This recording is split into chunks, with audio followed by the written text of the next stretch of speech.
All right, folks. So we recently went on a Royal Caribbean cruise to the Bahamas, and I'd like to share our experience. So we went on a 4-night cruise with my family to Nassau, Bahamas on Royal Caribbean Utopia of the Seas. Utopia of the Seas. We departed from Cape Canaveral, Florida. So this is Royal Caribbean's newest Oasis class ship, which can accommodate over 5,600 guests, 2,200 crew members. So that's almost 8,000 people on this ship. This is a massive ship. So there's so many things that Royal Caribbean got right, and I will reveal our entire review over a series of videos.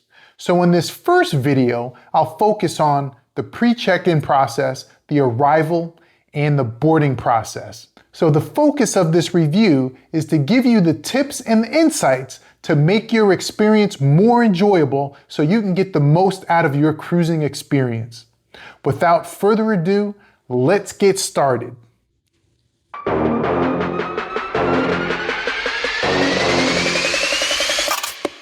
Go. So you'll definitely want to download the Royal Caribbean app on your phone because it allows you to do things like pre-check-in online, probably a good 2.5 months before your sailing date. The pre-check-in also allows you to choose your boarding time.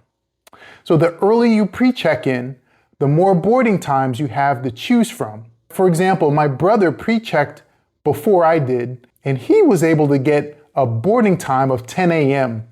The earliest boarding time I saw after I pre-checked in was 11 a.m. Also, another advantage of downloading the Royal Caribbean app, even if you do not have the internet package, you can still communicate with your party via text message through the app.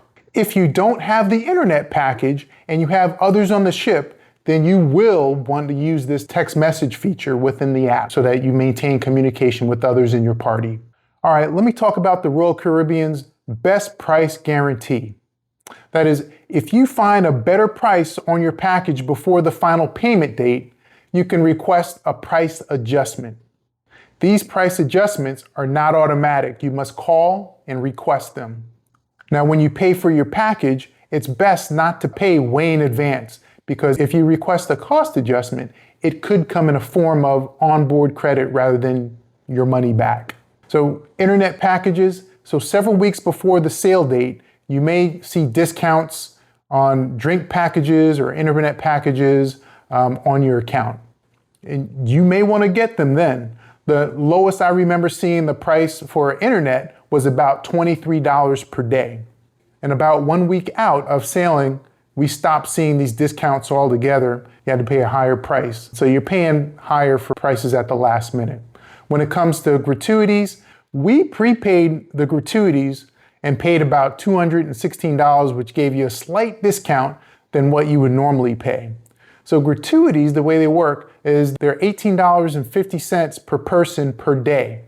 So if you have a room of 3, that's $222. And again, we paid $216, which saved us a whopping $7.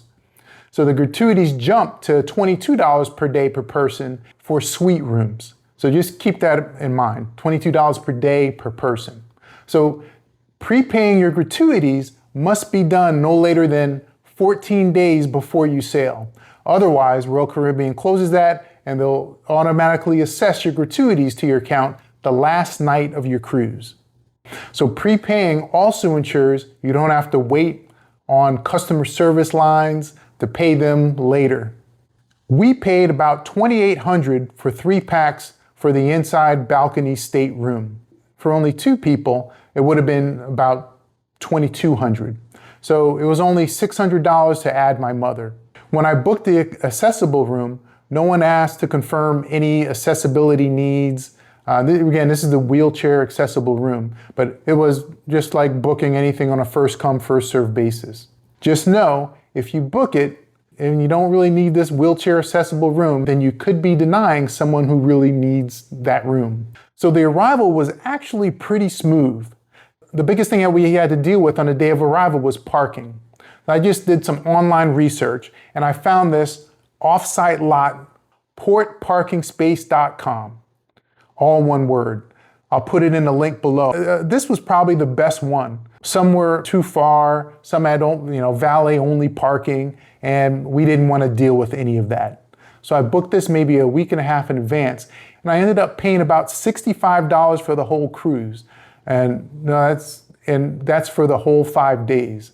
And that comes out to about $13 a day with taxes. If you park at the cruise port in the Royal Caribbean garage, you're paying about $17 a day, and that's before taxes and surcharges.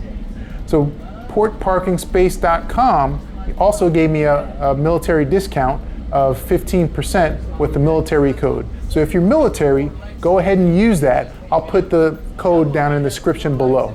They also give you a free shuttle ride, which was really seamless. And also, if you have an EV like I do, they have probably about 4 or 5 parking stalls which are equipped with level 2 EV charging at no extra charge. So you can plug in your EV and rest assured you'll have a full charge when you return. So with the boarding, it was pretty efficient.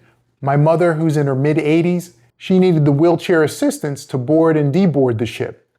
When I checked her in using the Royal Caribbean app, I requested the wheelchair assist. And as we were pulling up to the cruise terminal, I mentioned the need for a wheelchair assist for boarding. They didn't ask to see if I requested it on my check-in. Someone came out with a wheelchair with almost no weight.